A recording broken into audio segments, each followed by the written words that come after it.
Los Angeles. 1967. A narrow storefront on College Street, in the heart of Chinatown.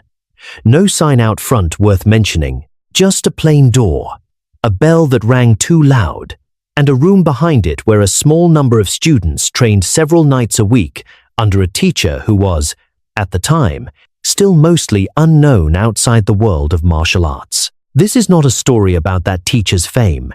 It's a story about one of his students, a young man everyone in the class simply called Tommy. Chinatown in those years was a neighborhood of small, specific sounds. The clatter of a wok from a kitchen window left open against the heat, the bell above a grocer's door, the low murmur of 2 or 3 languages overlapping on the same block. The school on College Street added its own sound to that mix a few nights a week.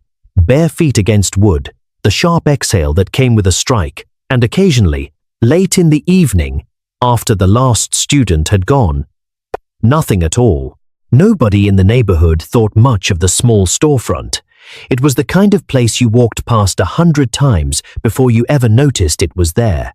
Tommy was 20 years old that spring. He worked days at a hardware store on Broadway, stocking shelves and running the register, and most nights he came to the school straight from his shift, still smelling faintly of sawdust and machine oil. He wasn't built for martial arts, not in the way people usually picture it. He was thin through the shoulders, a little soft around the middle, with knees that had bothered him since high school, and a nervous habit of apologizing before he even made a mistake.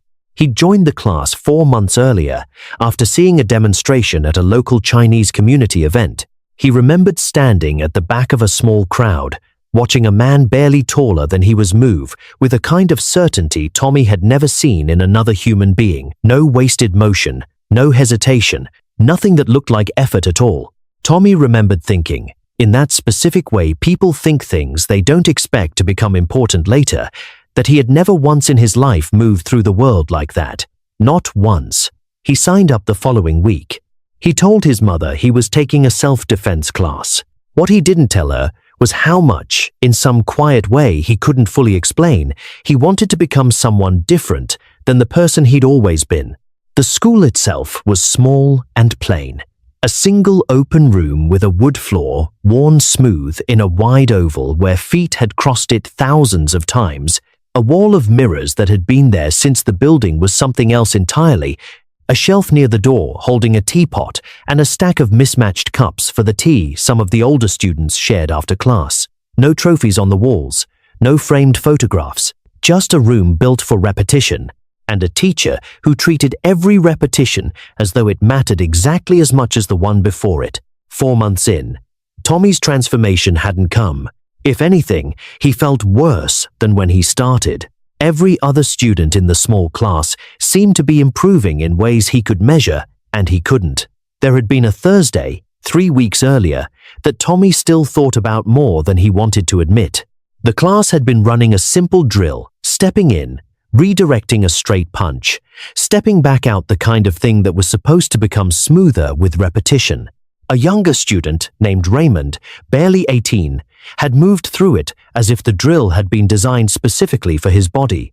Loose shoulders, easy footwork, a kind of unconscious rhythm that made the whole thing look less like training and more like something he already knew how to do and was simply remembering. When it was Tommy's turn, he'd stepped the wrong way twice in a row, caught his own foot on the second attempt, and gone down hard enough that the room went quiet for a second before anyone remembered to keep moving. Nobody had laughed. That almost made it worse.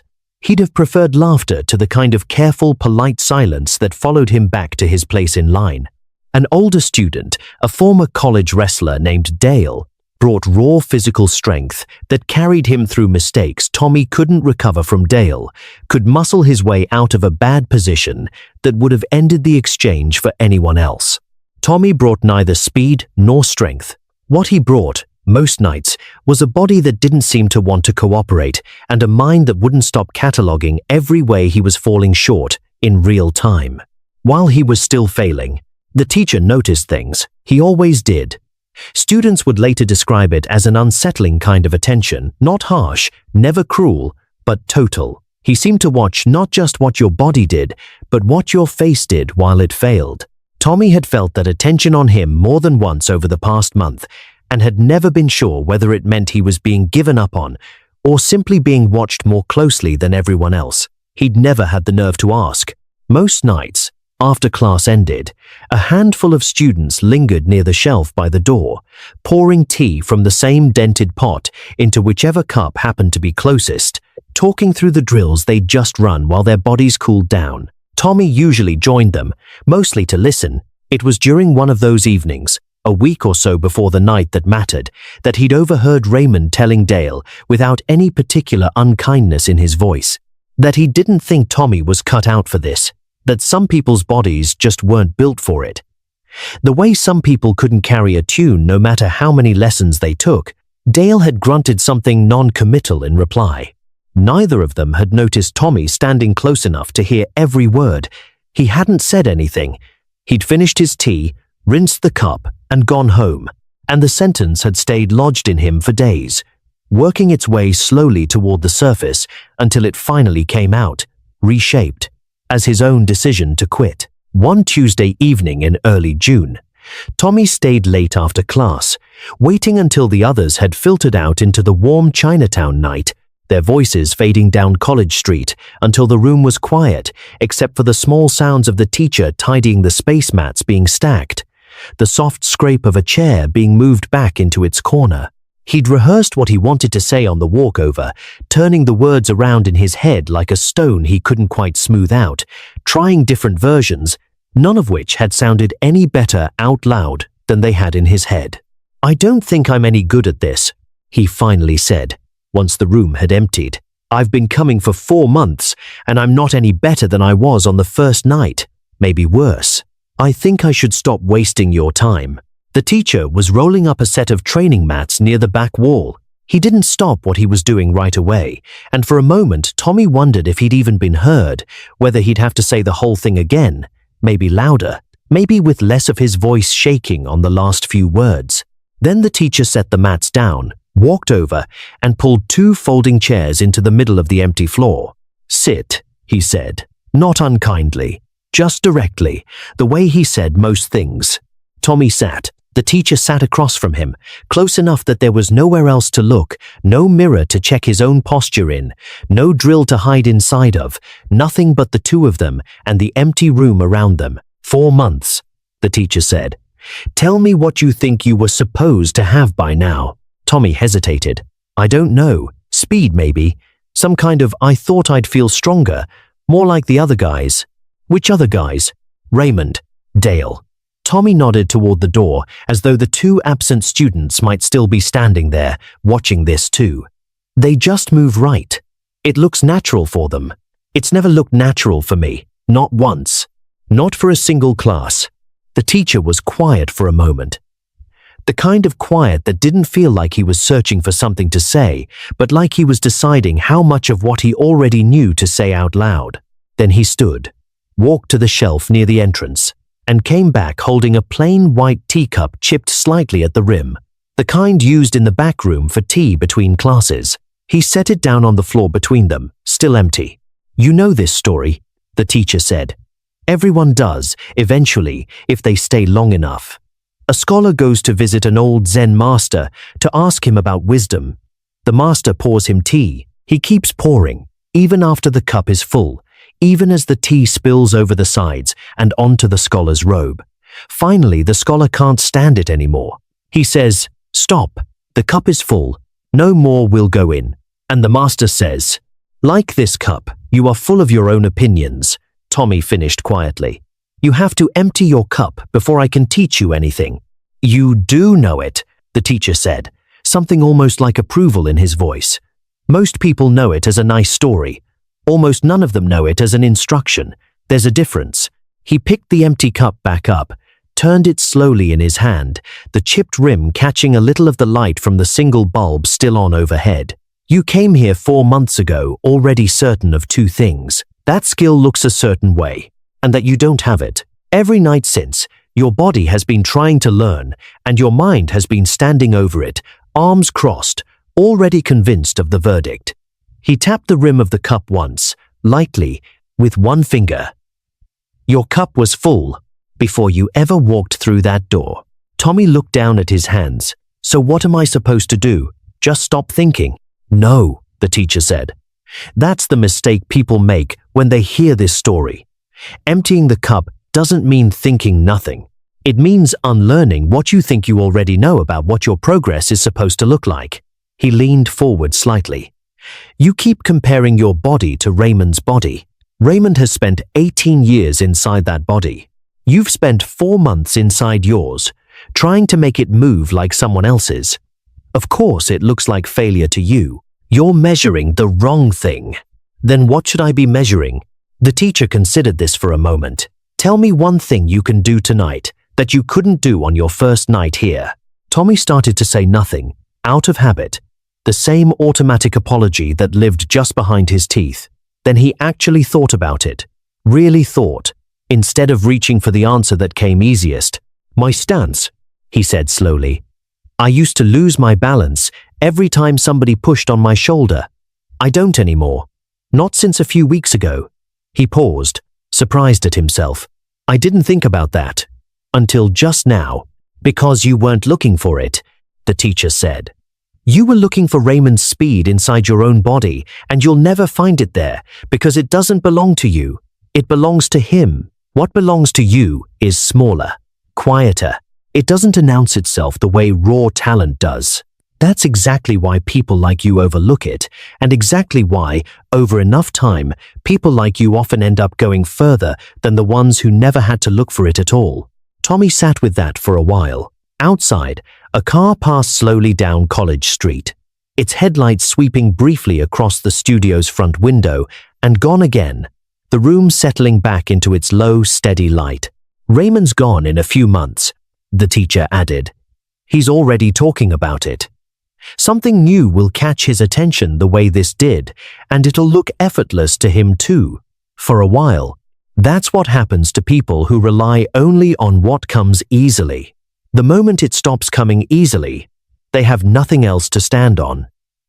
He tapped the empty cup again. You've had to build a floor under yourself this whole time because nothing about this ever came easily to you. That floor doesn't go away when things get difficult. His might. You don't know that'll happen, Tommy said. No, the teacher agreed. I don't. But I know what I've watched happen. More times than I can count. He stood, picked up the 2 folding chairs, leaned them back against the wall, the legs scraping softly against the floor.